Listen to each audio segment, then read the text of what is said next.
So this is my first attempt at a dry pour concrete slab. This is for a 14-foot by 31-inch slab that's going to be outdoors, supporting a countertop with a built-in grill and flat top.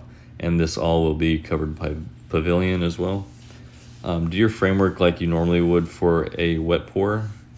Level the ground as best you can, but it doesn't have to be exactly perfect. I decided to do a river rock base, and I believe ChatGTP told me to do an 1.5 inch thick base, which looking back, that seemed to be a little thick, but I went ahead and laid out half of it, tamped it down, and then the remaining half and tamped it. I did it in that order because if you lay it all out and then try to tamp it, it's going to be very hard to compact. Determine the length of rebar that you need by stopping short 1.5 inches away from the wood frame, because you do not want that rebar exposed to the outside elements like water and air, because it will cause it to rust faster. You'll be laying out a grid pattern, I believe, every 2 feet intersection, and you'll be tying that grid pattern with wire once you have the first half of your concrete laid out. So go ahead and set your rebar to the side. Here I'm using high strength concrete. These are each 80-pound bags. You want to fill about half your frame with your high strength concrete. Once you have about half full, try to level it out best you can. This is just how I cut my bags. It's easiest to cut it from the bottom, then lift the bag up so it easily pours out. Go ahead and level it as best you can so you can go ahead and set your rebar on top.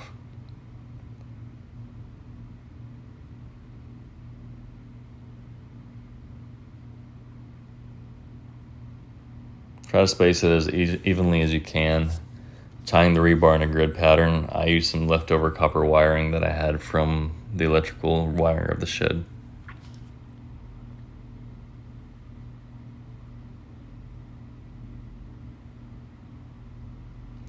Just try to step it down best you can, because you don't want the ties and the rebar sticking out of the concrete when you're leveling it here. Add additional high strength concrete to cover the rest of the rebar. Now, in my dry pour, I was going to attempt to do mortar type S for the top 1/2 inch of this dry pour, because that's what I saw in another video and theirs looked amazing. So I went ahead and added more of the high strength concrete. That was just a different brand, that's why it looks so much darker. Level it out as best you can. Again, I'm trying to get within that 1/2 inch from the top of the surface.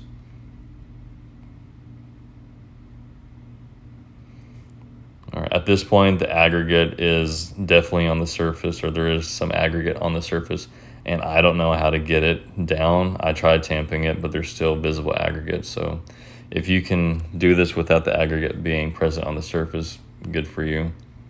But I was not able to do that.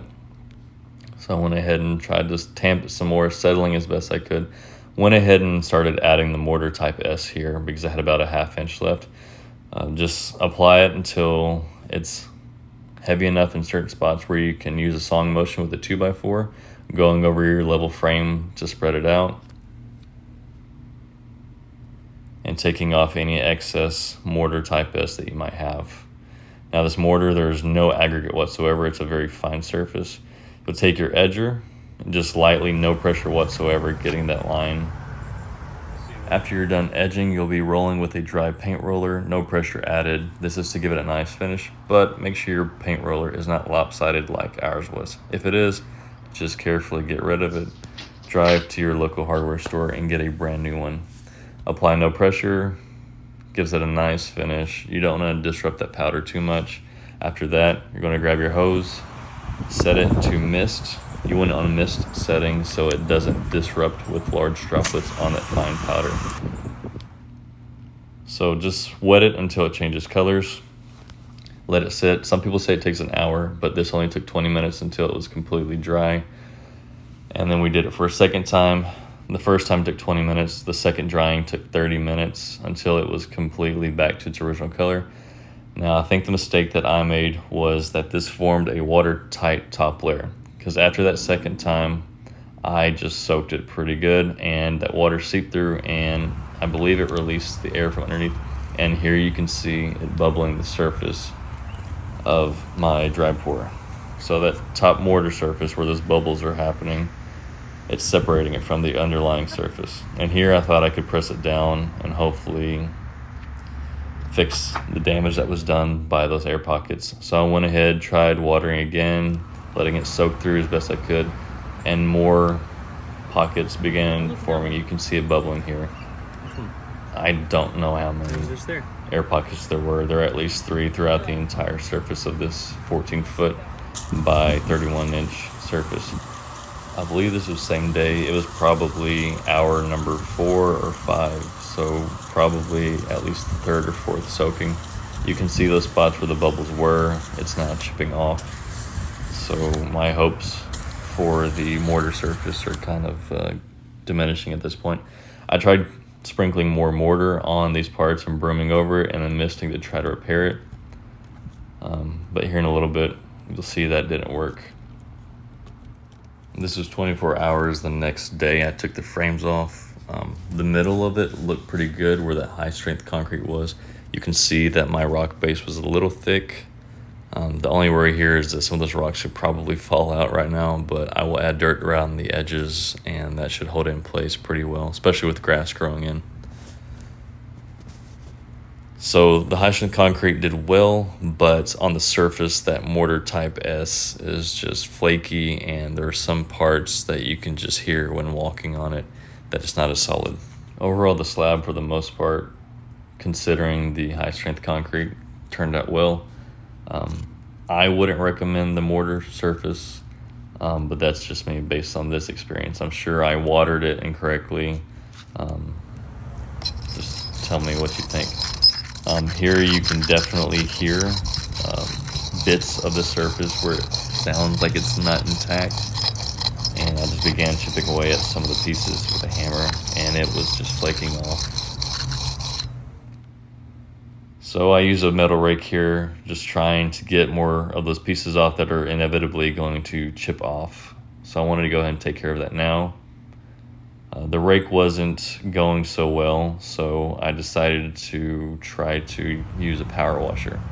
Here's some more area on the edge where it was chipping off. So I went ahead to use a power washer, tried to get all of it off that I could. It went down to a depth of maybe 1/2 inch at the deepest parts, but some of that mortar did stay behind. Now to fix it, I'm using this recap. It's a 40-pound bag. This first batch that I made was much too viscous and too thick, so it did not spread like it's supposed to.